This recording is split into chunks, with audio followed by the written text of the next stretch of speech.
Well, good morning, good afternoon, and good evening to whoever it is in the world you are streaming here on Twitter as well as YouTube. What's happening? Live Q&A with Wob is underway. Once I load the chat so I can see you guys. Is there even a noti gang? I got people who are waiting in the chat. Love to see it. Sorry, I got so many devices that I have to load this stream on. Give me 1 second. I'll be right with you guys. Busy night. 10-game slate in the association. We're going to have news coming in. Do we think the Cavs are going to get fined again for benching all their starters? Now, the difference is who they're benching tonight. I don't know if they necessarily qualify as stars. Maybe Jared Allen. Star is somebody who's all NBA or an all-star in the last 3 years is the official terminology from the NBA. But they are not present. Well, the last time the Cavaliers didn't have their starters, they went into Miami and won that game by double digits, and then they got fined after, regardless. But what's everyone up to? Monday, November 24th, Monday before Thanksgiving. I imagine some of you begin your travels soon. I hope you are, especially if you're going to the East Coast, because there is going to be some weather here on Wednesday, which may slow everything down. But I took care of that last week. Big recommendation, always fly. First flight out, 6 a.m. flight, or a red eye if you're going cross country. Because when you get in around 4:30 in the morning, there is no tarmac traffic whatsoever. Zero. We landed at JFK, got to the gate in 2 minutes, right? Especially now that the air traffic controllers are back to work, it was significantly easier. You don't have to wait in lines. If you leave at 1 p.m., great. It's during the day. It's at a more civil time, but the traffic could just be crazy. So if you do coast-to-coast travel, once again, I hope you heed this advice because I've been doing this a long time as a bi-coastal person, and I figured out the most optimal strategy to cross-country travel. Cavs will still win tonight, too. That's the thing. Donovan should be playing, unless I'm mistaken. I just saw all of the starters were out around him, but I think Donovan and Mobley are still going to be out there, but Merrill, Garland, Allen, Hunter, everyone else. So it's Cavs at, what is it? Yeah, it's Cavs Raptors. RJ Barrett's out for Toronto. What happened to the spread, by the way? I'm kind of curious. Let's see. This is football.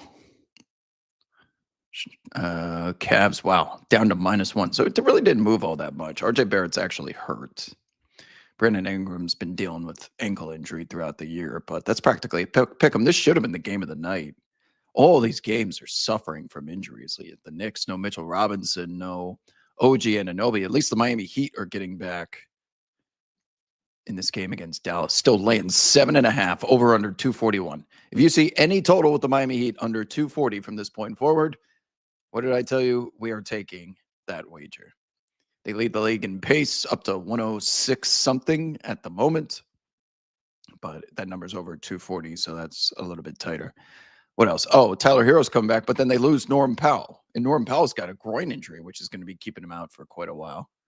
All these games got it. The big one also was supposed to be later, Rockets and Suns. Peacock signed up for Kevin Durant's return to Phoenix, and now Dean Wade's out for Cleveland as well. So there's another guy that's up. Rockets at Suns, no KD. Not that that was that big of a revenge spot, but going back to the place you just were, it's always a little bit extra juice in the building. Not tonight. Dare I say the Sacramento Kings as 10-point underdogs. That beam flew for the first time in an eternity. That was the most perfect spot, too. Nuggets back-to-back against a crappy team. They let down. The Kings have Westbrook, who is, of course, always looking out. Always interested in giving his past opponents hell. Boy, did he do that. He always likes those former teams. That's all. All right.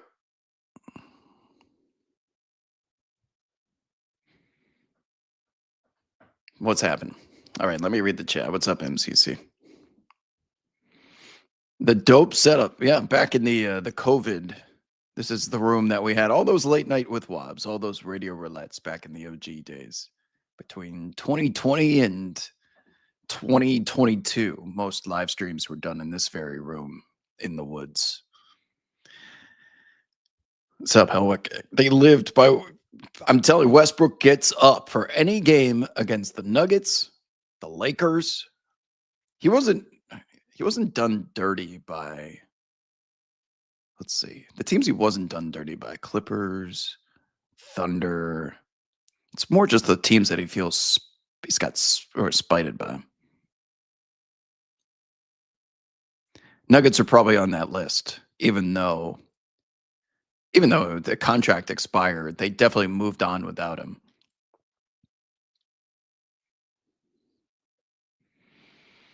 What's on the card tonight? For me, I have just one bet. I have Carl Anthony Towns' rebounds, which is not a lot of CLV at the moment. I have Mikhail Bridges rebounds too at 3.5. I'm curious what the spread is now. Let's see. Is it even on the Profit X here? Mikhail, it's up to 4.5. Okay. So I'm over Mikhail 3.5 rebounds. Should be getting a ton of PT. No OG, no Mitchell Robinson. Balls are going to be bouncing around. Doesn't run overlap with Josh Hart all that much. There's not that much money on this either. You can see in the top right corner over here, the liquidity is like 1166. So remember, Profit X is peer to peer. You're not betting against a sports book. You're betting against other people. So you would need to request if you want to go under. We have the official starting lineup from the Cavs: Lonzo Ball, Donovan Mitchell, Tyson. I think I saw Evan Mobley on there as well.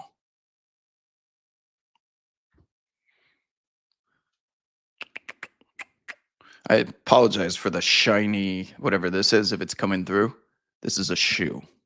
I have my microphone in a shoe, but I'm doing it so that I can speak without having to bend over.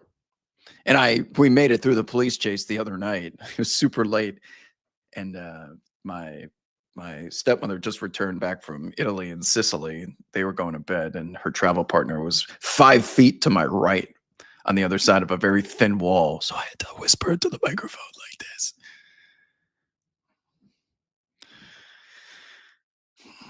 Well, Shaden has to play. I thought I saw Shaden is like doubtful tonight. Last time I looked.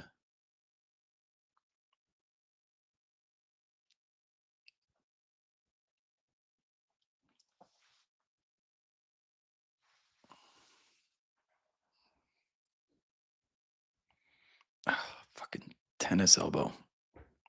And, no, I'm sorry, not tennis elbow. Tennis shoulder. Yeah, I would rather have tennis elbow. Tennis elbow was like right here. Tennis shoulder. Every time does anyone have any PT recommendations for a clicky shoulder? It's clicky because the bone is it doesn't feel like there's any cartilage there. It's been all torn away because of my forehand and one-handed backhand. Yes, I do agree with that. Big Jalen Smith spot. So Vucci Mane, after hitting another game winner, second of the season in that same spot, first of which was delivered via Josh Giddey, this one Kobe White. I thought he was trolling at first. I was wondering if this was a bit. I thought it was a bit where he goes up to the Casey Johnson, I assume was given the post-game interview. And he seemed so pissed off. He was like, he was not in the mood for these Zoomers behind him jumping around and being all excited that they got a close W against the Wizards. He's like, we got a lot of work on. Despite the victory, the process is not matching the results. This is not a team that should be celebrating, all these things. And then he doubled down in the post-game press conference in the locker room. And I'm like, maybe this guy is actually pissed off. So he's not around tonight. What is Sticks has been playing well, by the way. He's been solid. He has vastly improved, Jalen Smith, by the way. Let's see. What do they have for his The line is going to be updated at this point. I don't even see Jalen Smith on the list. Did I miss it? Josh, they're playing the Pelicans too. He's not even out of here. Can't even take his over under. That's too bad. Well, Vooch is the first one I see, and he's out. Buzelis got hurt the other night too. He tweaked something. Boy, did I hit the monster last night. Oh, it felt so good. It felt so good. So I was having a down week, right? And then I went in on DeAndre Ayton unders because he was feeling ill before the game and the way that he was moving in that first half. I'm like, man, he does not look like someone who's coming out of their corner for after the bell for the second half. And he did not. Now, granted, it was for a different reason. He ended up having a knee contusion, but I just uncorked on points under, rebound under, PRA under, and they all hit, obviously. And I booked it right before halftime ended without any knowledge, no tip-offs from like, oh, no Damon Jones texting me saying DeAndre Ayton's out for DeAndre Ayton's out for the second half. I guessed that one correctly, just based on my ball knowledge and assessment of the situation. So I got straight that way. Who's going to get all those KD minutes in Phoenix tonight? That's a good question. Who's going to get all that usage, I should say? Does Dorian Finney-Smith play basketball anymore? People are always using that cycle thing with their arms there. Also see a lot of stretches with bars. Yeah, there's plenty of PT to fix clicky shoulder syndrome. But man, I just use this shit so much from tennis. I'm probably put a lot of wear on it with golf throughout the age too, but think of tennis, you're really using it. I play a lot of baseball, especially during COVID. I was throwing like a madman. It's all right shoulder. And it's mostly the pressure's on the elbow, especially when you sidewind, but shoulder's still getting like whiplash. What's up, Coach Mike?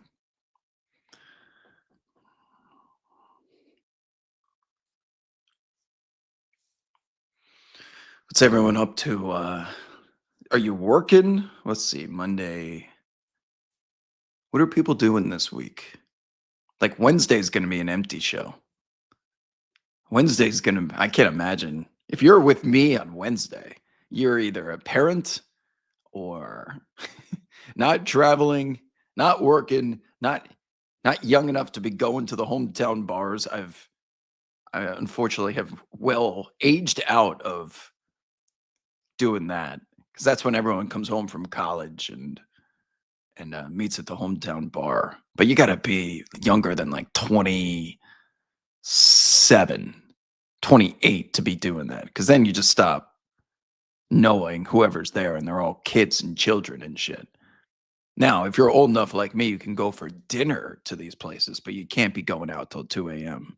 The later it gets in the night, the more the zombies, the Zoomer zombies appear. I'm guessing you don't bet parlays at all. Hell no. I'm trying to make money. I'm not into those. If I do a single game parlay or something, it's only because it's sponsored. Official news, Vucci Main out for Chicago tonight. Will the Pelicans finally get a victory? Kevin Huerter out tonight. What'd you guys make of Derek Queen, by the way? Stealing the ball from Vit and him getting all pissed off at the end. Final seconds, dribbling out the clock. Patrick Williams is a go, by the way, for Chicago. Dribbling out the clock. Derek Queen rips him, goes coast to coast, throws it down, and then gets an earful from Krejci. How do I pronounce his last name? Gets an earful from him for the unwritten rules of basketball. Once again, rearing their ugly heads. Having a moment.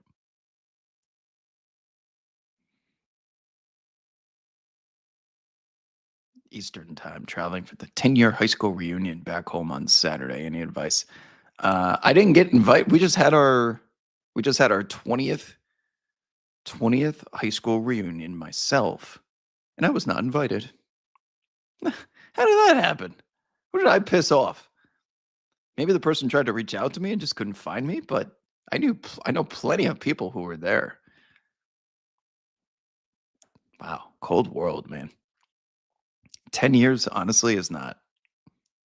You're doing 10-year high school reunions when you're seeing people at that same bar I always talk about. Right? 10 years is people are just removed from college. You'll have some couples, not many, but some that are married with kids.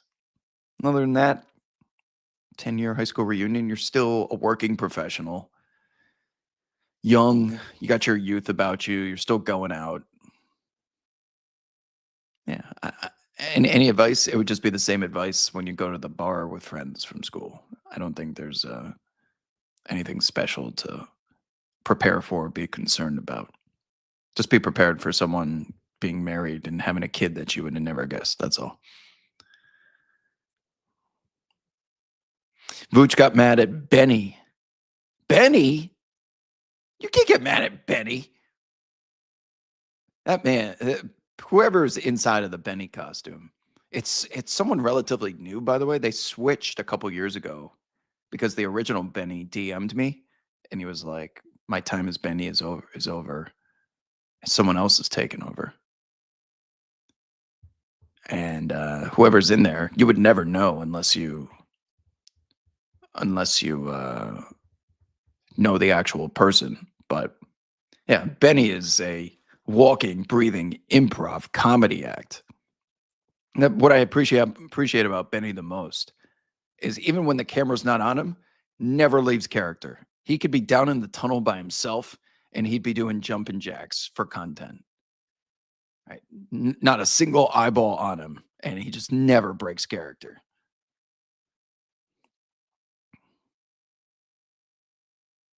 Coach Mike says I didn't go to my 10-year reunion this summer. You're that young, Coach Mike? Didn't want to see anyone, maybe 20-year reunion. Yeah, I would have actually enjoyed. I haven't seen or heard from or spoken to pretty much anyone outside of my immediate friend group in at least 15 years. It would have been nice to see everyone. Now, if I was invited, I would have declined because I live on the other side of the country and there's not a chance I'm flying across just for that. But I am the type of person that likes to be invited to things so that I can decline them. And I was not afforded that opportunity.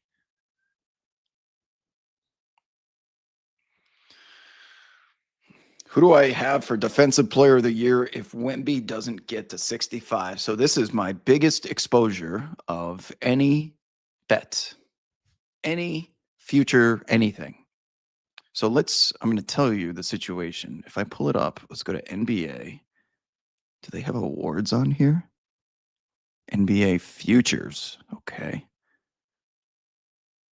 See, they're wise. Look at this. Victor Wembanyama. All they have is Victor Wembanyama, defensive player of the year, yes or no.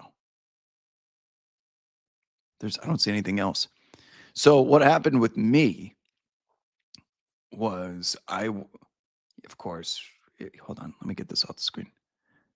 So you can see it right here. Not a lot of liquidity either, so there's not a lot of people doing this. But for me, this is why ProfitX is essential for your sports investing because you can name your own price. And when the board was lit up, when Victor Wembanyama first went down, it took these places days to realize Victor Wembanyama is probably not going to play 65 games. Now, that's not guaranteed, but the way that this is trending right now, it's going to be close. And if he doesn't, then the rest of the field before this injury, everybody. Chet Holmgren, I got him at plus 900. He was second. Evan Mobley, plus 900. I have Amen Thompson at 2,800. And then I was thinking about Dyson Daniels and just betting the whole field. Draymond Green, 35-1. Dyson Daniels was plus 2,200. I passed on those two, but I'm holding Chet, Mobley, and Amen Thompson for some major paydays because the books didn't react to the extended absence for many, many days, and they kept up those stale old numbers every day that Victor was going to be out, and then we found out he's going to be out an extended period of time. So they were continuing to book the action as if he was day to day as opposed to week. But week to week in the NBA, we may not see him until the NBA Cup break is over. There's a week off when they go to the finals in Vegas. Not a full week, but close to a full week. That's maybe when we anticipate seeing him again.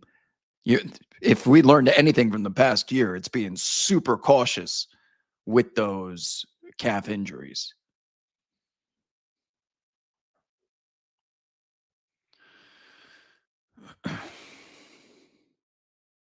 Oh, Benny.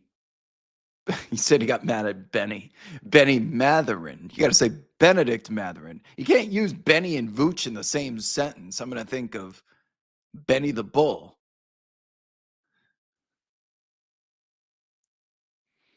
Jalen Johnson, MVP ladder? MVP, let's pump the brakes. Probably would have been in contention for MIP ladder last year if he didn't get hurt. But I could still put him in there this season. Why not? He's noticeably better than last year, and he got hurt. So he doesn't have the same mainstream reputation that someone of his talent should or does currently have.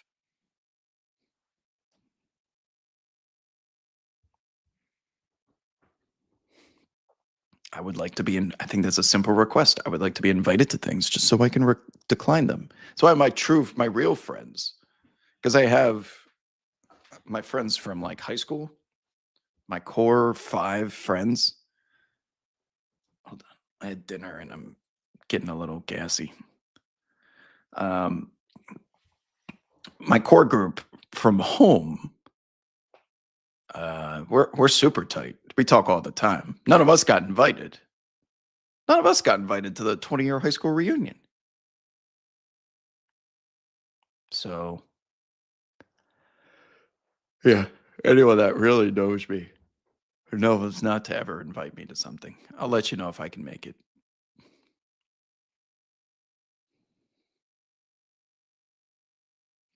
Halliburton dunking on the timeline today. I don't want to hear or see anything about Halliburton and Jason Tatum coming back this season. Do not be a hero.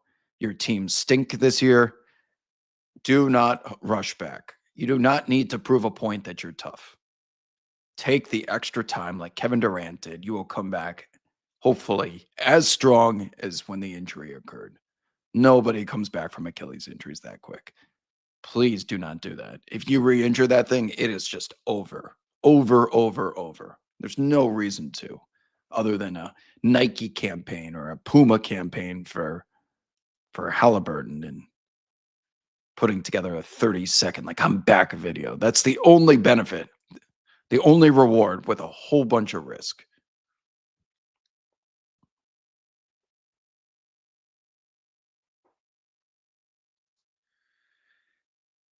Oh, you geez. Yeah, the Clay. Okay, so let's go through the Clay and Ja thing because I haven't really spoken on that since it happened. We did a pretty significant portion of today's show on it. The one thing we left out, what do you guys make of after the 2022 finals when Clay told Jaren Jackson Jr. he was a bum for tweeting strength in numbers after the Grizzlies beat the Warriors at the end of the regular season? That friggin' bum. I can't wait to go back and retweet that. That's what he said. So was this an example of Ja Morant just returning Clay's insult back to him? It's been 3.5 years since then, though. And the Grizzlies and Clay have played each other how many times? He could have called them a bum after a victory much, much sooner than this. It's so weird. And this is once again a case of no one would give a shit about this unless it was these two specific messengers, right?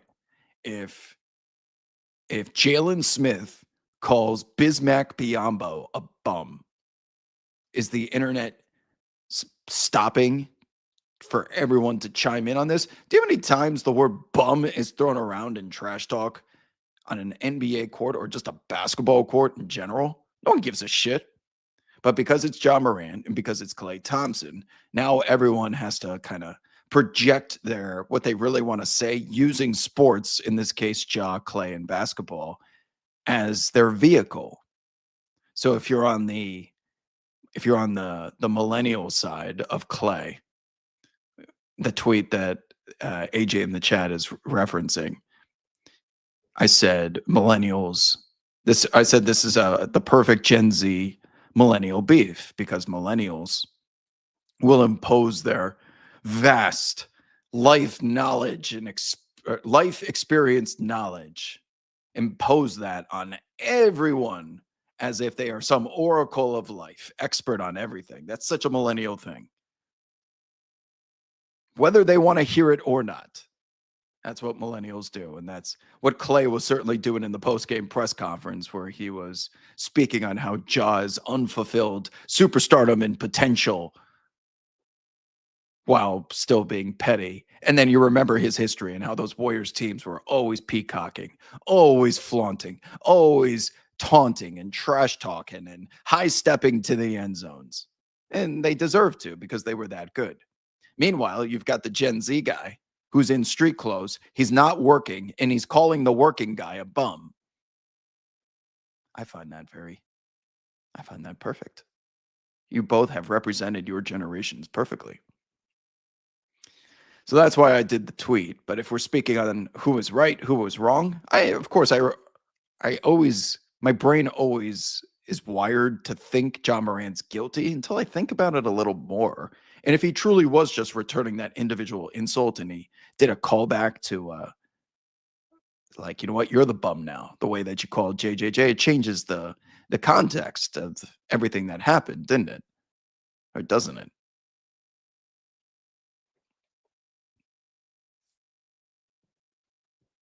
But it's Ja.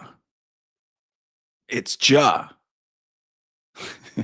The guy who's involved in every controversy. And if anyone else were to say it, again, it would be a completely different conversation.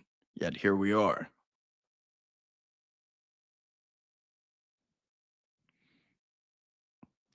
I see you, Logan, on YouTube. Everyone's in the. I'm answering questions from the Twitter chat.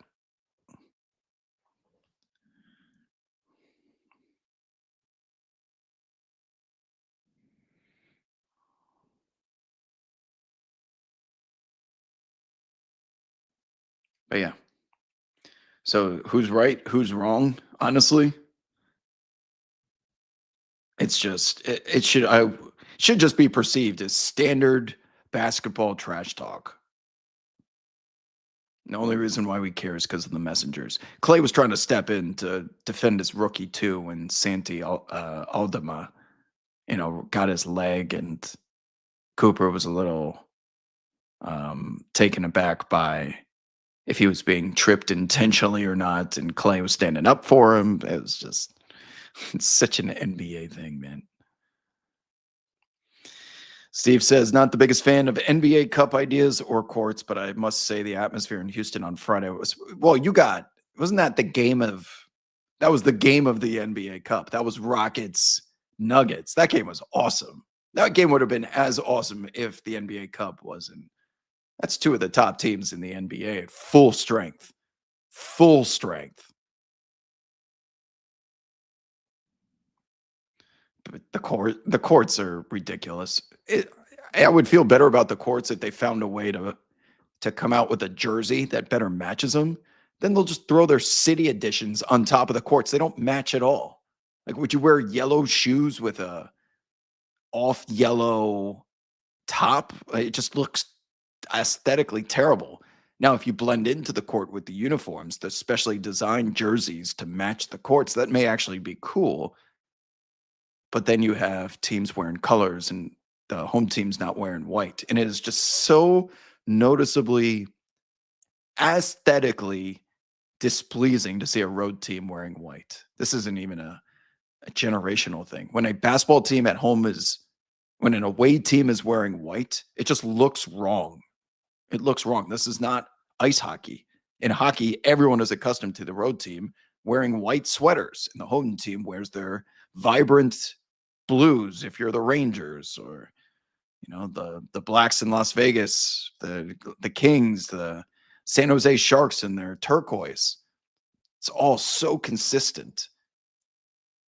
And the NBA has just no clue what they have done to their fashion branding with a decision so simple. This is one of the cases. If something's not broken, don't fix it.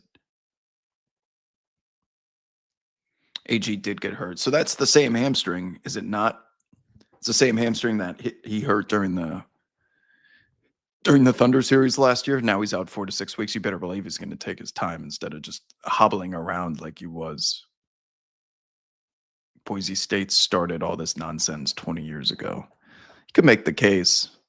Was there ever a basketball court, a college court before Boise State that stood out? Off-colored court of some kind?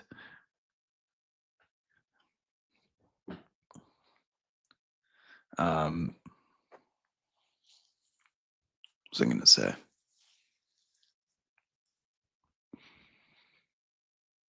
I lost my train of thought.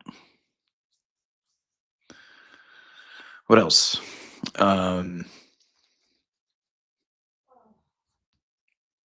to think.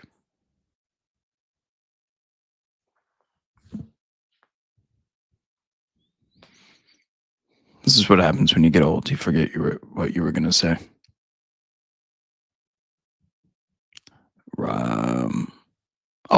Just that Rockets Nuggets game. Yeah, that was awesome. But I didn't need the NBA Cup games have been intense, especially in the final. If you watch any of these in the final, let's call it 30 seconds of a blowout. They're playing so hard because they understand that the point differential, the tiebreaker, matters.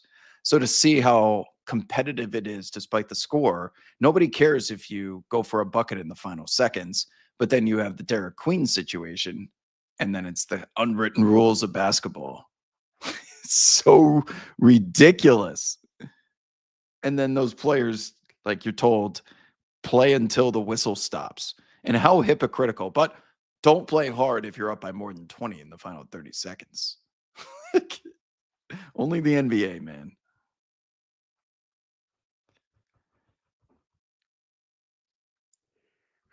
Heat by 20. No Norm Powell. Who are they playing? They got the Mavs. Who are they playing? I forgot. Who are they playing, Prophet X? They were playing the Mavs over under 241. 7-point favorites. God, watching Heat games are exhausting. First of all, they never stop running. They chuck as soon as they can. Did anybody listen to the SiriusXM show today? We had Coach Mike D'Antoni join us for a pretty significant portion of it. Boy, was he a good interview. So I kept asking him about the inspiration behind the creation of the 7 seconds or less offense in Phoenix. And the answer that he gave, I honestly didn't even know until today. So he goes, first of all, our personnel, like our roster, was made for it. Nash, Amari, Sean Marion, guys that could get up and down the floor. And at the time, the league was trending towards half-court sets, slowing down and entrenching yourselves defensively. But they were in the same division as Shaquille O'Neal. And Mike on today's show said, I don't want to be in half-court set with him for 48 minutes a night, 4 times a regular season, and have to bang around with him. I'm worried. Not only am I worried about losing the game, I'm worried about Amari Stoudemire getting hurt. So he decided to install this offense of 7 seconds or less that put Shaq into a track meet. And he's like, well, we can't beat him that way, so we might as well swing for the fences and try something different. My follow-up question to him was about his collaborative efforts with the training staff, because nowadays, right, the pace is high, they're running around more than ever. And every time we do one of these interviews, I asked for their opinion on why do you think players today are getting so hurt that we've reached the unprecedented number of stars playing in only half of the available games. and he was as perplexed as any of us. And then I asked about, well, did you get pushback from your training staff when you told them you wanted to do a 7 seconds or less offense? Because that's going to require you to play faster than ever, than honestly any team in that generation and era. No one had been that fast since the 70s and 80s. And he said the training staff pretty much signed off on it and okayed it, but load management wasn't ever going through people's minds back then.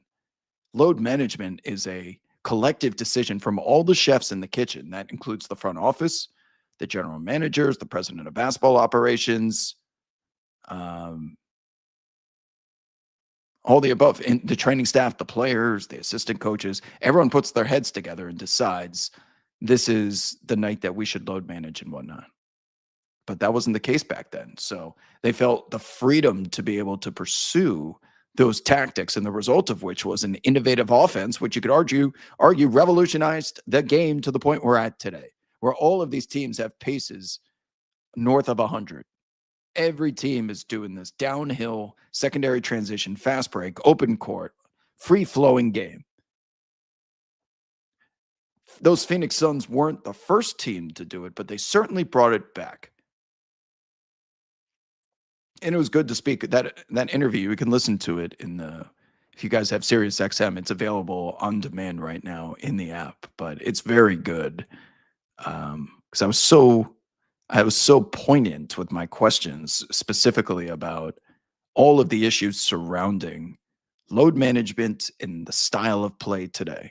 And why is it that that team can go 31-4, still play their guys minutes in the high 30s, not have to worry about soft tissue injuries? There has to be some sports science reasoning that I am just not privy to that information or education. Even he couldn't come up with it, and he's the godfather of this stuff. Chat went quiet. Chat went quiet. Whenever I tell my stories, chat goes quiet. But yeah, highly recommended to go listen to that interview. It's about 15 minutes long. And not every interview is a great one that we do, but that one in particular was enlightening for anyone that's looking for some high level explanations as to what's currently happening with the game today.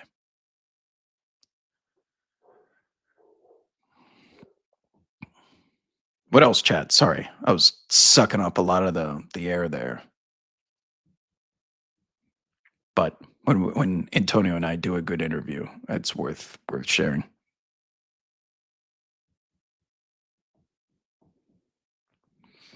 What else you guys got? You probably hear Skip in the background. Skip and I went for quite the walk today.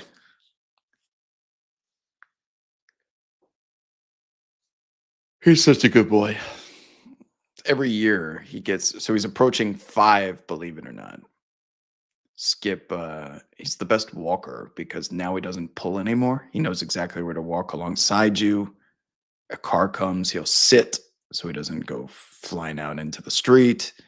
Such a good boy. Such a good boy. He doesn't like this gnome, though. He barks at a gnome. He thinks it's a person. Gnome on a walk. Subway order. When's the last? You guys still eat Subway? That shit's worse for you than McDonald's. Subway used to be so good too, and their food is so processed. The last time I had Subway, it took me a full day to digest the meatball sub. And that's what I used to get. The footlong meatballs when they were $5. Can you believe that footlong at Subway used to be $5? Not all that long ago. What was it? It's got to be like 12 now. Um, yeah, I used to get like a whole wheat meatball marinara sub with buffalo sauce, provolone cheese. It was delicious. Yeah, all the good stuff.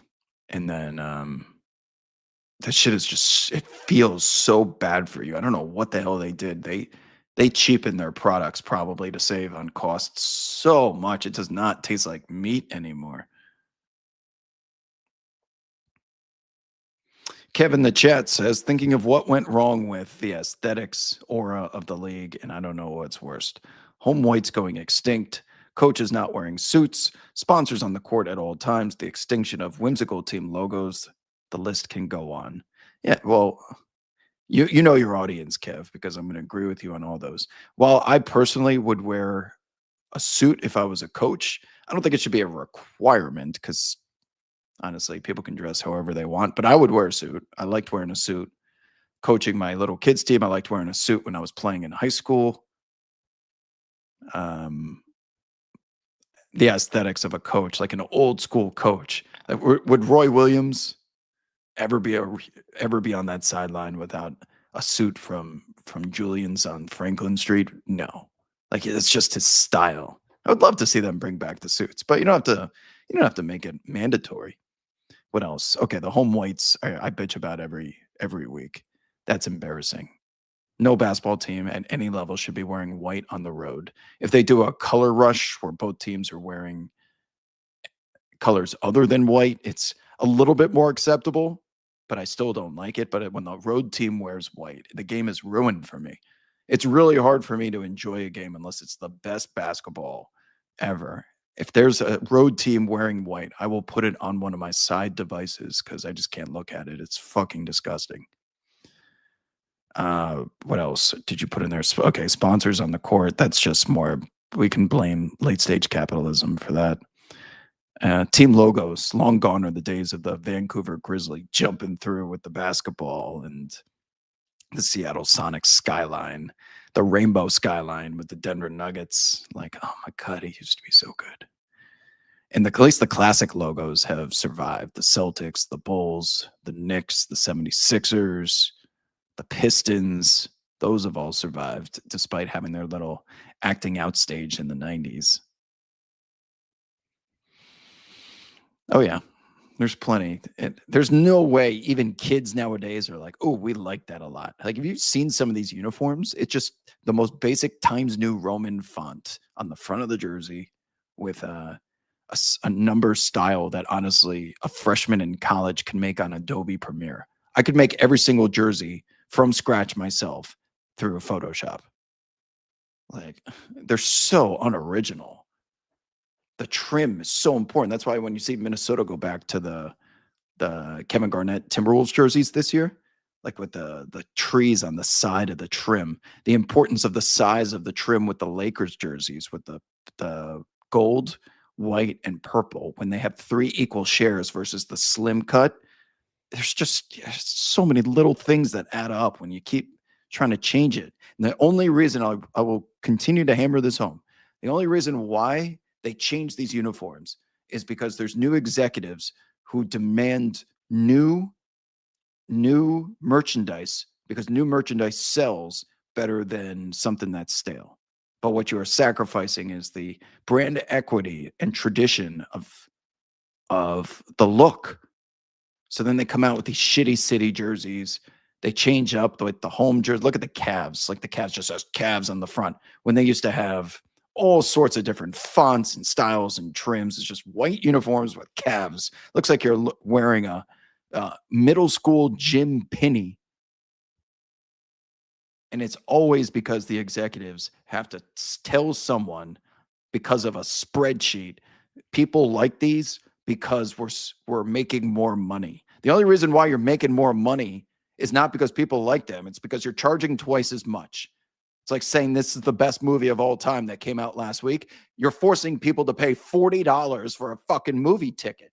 Your movie is not more culturally impactful than Titanic and all of Jurassic Park. They just charged a third of the amount. So stop using income at the bottom of an Excel spreadsheet to justify all of these terrible creative and artistic decisions. Thank you for listening. My God. What else? $5 footlongs are like what? $12 now? At least. Like 12 is when you get a coupon for a Subway in the mail or something, it's like only $10.99. We're taking 33% off. So now you're charging $15 for the shitty ass sub. The Rockets better without Fred VanVleet. I'm not listening to his podcast. I can tell you that much. The Don't you rank the Lakers uniform matchups high when they wear yellow? The Lakers are the one. You can't use that one, Helwick. That's an outlier. The Laker golds are their home uniform, and the Sunday whites are what the whites are for Sundays. They're a special case. They're the Lakers. That one's the most obvious.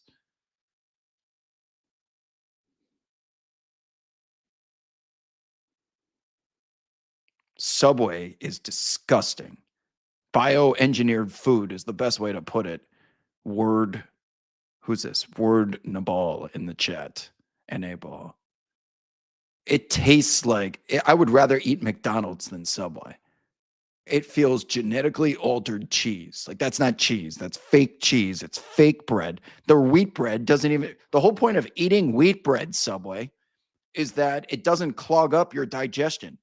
Do you understand when you eat white bread, it goes first in your digestion system. So then it backstops the meat behind it. The meat starts rotting in your stomach and it takes forever to get through your system. When you eat whole wheat, it turns over and everything you eat with it, whether it's vegetables or meat, it goes first and then it flushes through. There's also fiber in it.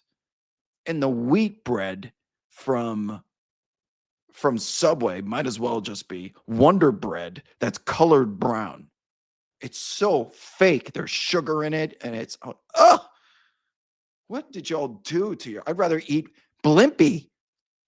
Has anyone ever eaten at Blimpie before? Blimpie was what Subway is now, but back then used to be the cheap Subway. Same way Del Taco became the cheap Taco Bell. I would rather eat Blimpie now than, or Quiznos and Blimpie before. Is Quiznos even exist anymore than Subway?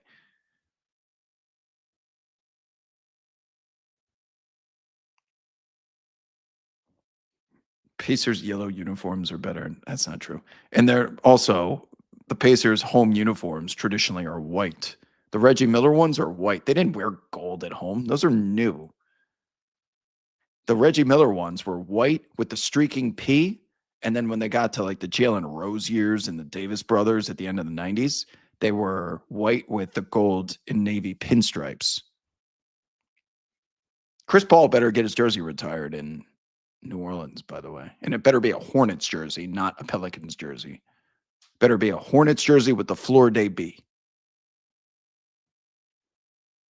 That is the most obvious jersey retiring ever. Ever, ever, ever. Do not let kids nowadays just think, the old guy? That guy? All-time great point guard. Maybe not a top 5 point guard, but he's damn sure close. And how important he was to the city of New Orleans during Katrina, going to Oklahoma City, coming back, his involvement in the community. He was sensational player, must-see player. Look at that. Jaren Jackson Jr. is available to play tonight. Right after the whole bum saga. They had a Blimpie at one of the gas stations I went to. That's where Blimpie, they're usually at malls and gas stations. The same way back in the day, KFC and Taco Bell used to split the restaurants. You could get either or one of each. Blimpie always used to be attached to something. They got a Quiznos in Arizona. Is it still the same Quiznos? They used to be upper scale eats. You know what's a good sandwich place? Jason's Deli. Has anyone had Jason's Deli before? That's a chain in the Southeast. I don't know how far it goes. Yeah, Steve. Oh my God, Steve Nash and Chris Paul. Dan, we asked Dan Tony at the beginning of today's interview because we told him originally when we brought him on the show. We're just looking for you to, talk on Chris Paul's career, coaching him in Houston. And while we were having that conversation at first, it was like I got the Chris Paul experience trying to guard him in New Orleans because him and David West. I'm not being hyperbolic. They made 100 out of 100 mid-range jumpers if they were open. David West never missed. This is how they made the All-Star teams all those years in New Orleans. just never missed. If they could get to that one spot in the middle of the floor, mid-range after mid-range after mid-range, Chris Paul, one-legged fadeaway from the nail on the free throw line, splash, buckets, dead eye, every single time. Every time. For years and decades. The problem is, you're like, well, if they were so good, why didn't they? They almost beat the Spurs, went to game 7 against the Spurs in the conference finals. That was a coin flip game.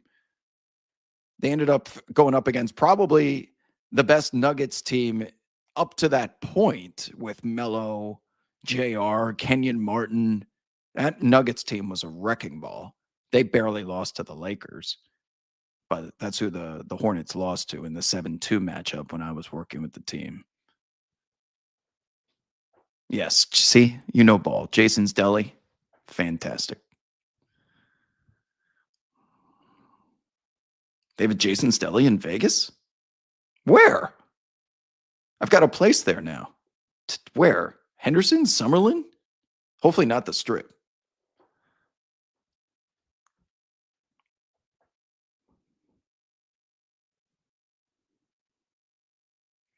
Word birds to the wise or words to the wise? Jason's Deli. Great stuff. Half turkey, half pastrami. Steamed on an onion roll with honey mustard. Oh, that sounds delicious. I don't even like honey mustard, but you made it sound, you pitched it so well. It's all about the delivery. Word.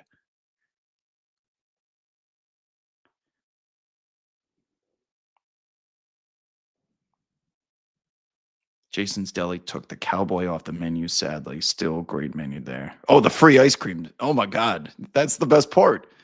You eat something super healthy and you're like, but I'm not quite full yet. And I also like free. So go make yourself a little cone of soft serve ice cream. What a fantastic establishment. They also give you as many oyster crackers as you can fit onto a tray. So if you end up getting the soup, you could just grab handfuls of oyster crackers. That's my type of establishment.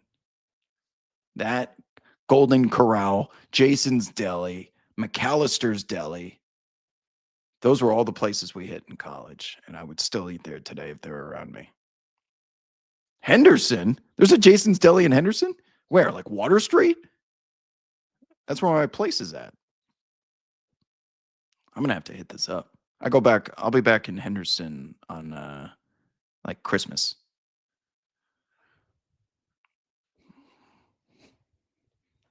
Are you a local, Greg?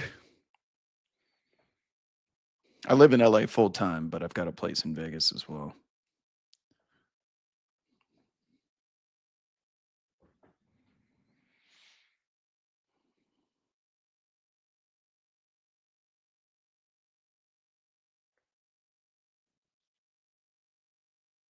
Oh, grew up there. It certainly changed. How much is going up and around Cadence, around the grocery store, but they've completely redone Water Street. They got so many good restaurants down over there. Underrated. Sunset Station. Oh, sweet. I used to go to used to take my mom to Sonoma Cellar in Sunset Station, that super nice restaurant there.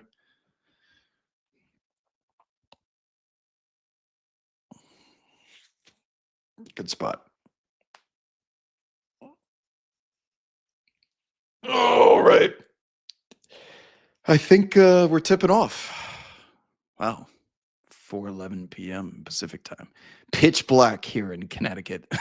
Pitch black at around 4:45. 4:45 is just dark as hell.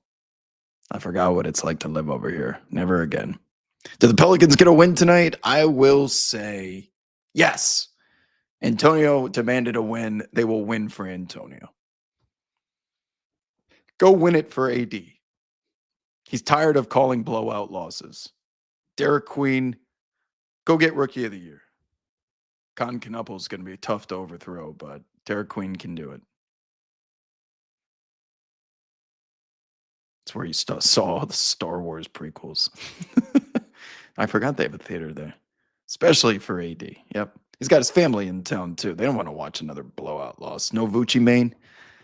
They got Jordan Poole coming back. I think they can do it. Go get a win. All right, folks. That's it for me tonight. I'll be back with you on Wednesday for those of you that are bored and traveling or looking to do something before Thanksgiving the next day, we'll have a very busy slate as that Wednesday night is usually Grudgment Day in the NBA. That's the big like rivalry spot they used to do. They used to be the date for it, but I would assume some NBA Cup action as well. No tears for fears. You have nothing to fear but fears himself. I'm still waiting for AD to drop that line after a game winner. Feel free to use it, but he's got to hit a game winner first. And also, I sang God Save the Derek Queen, the national anthem of the United Kingdom for me. He's like, what was that? We've never heard the national anthem of probably the most recognizable national anthem in the world, the United Kingdom. Never heard of it. He's like, what was that? Did you just make that song up? I'm like, Jesus Christ. I've never met someone that I have more in common with, yet I'm so different from than Antonio Daniels. And I mean that as a compliment. GG's in the chat. Blackout Wednesday. Don't get into too much trouble. Don't fall in love with your ex from high school. That's the easiest thing to do. They'll be gone and they're seeing somebody else. I'll give you plenty of advice then, if you need it, people.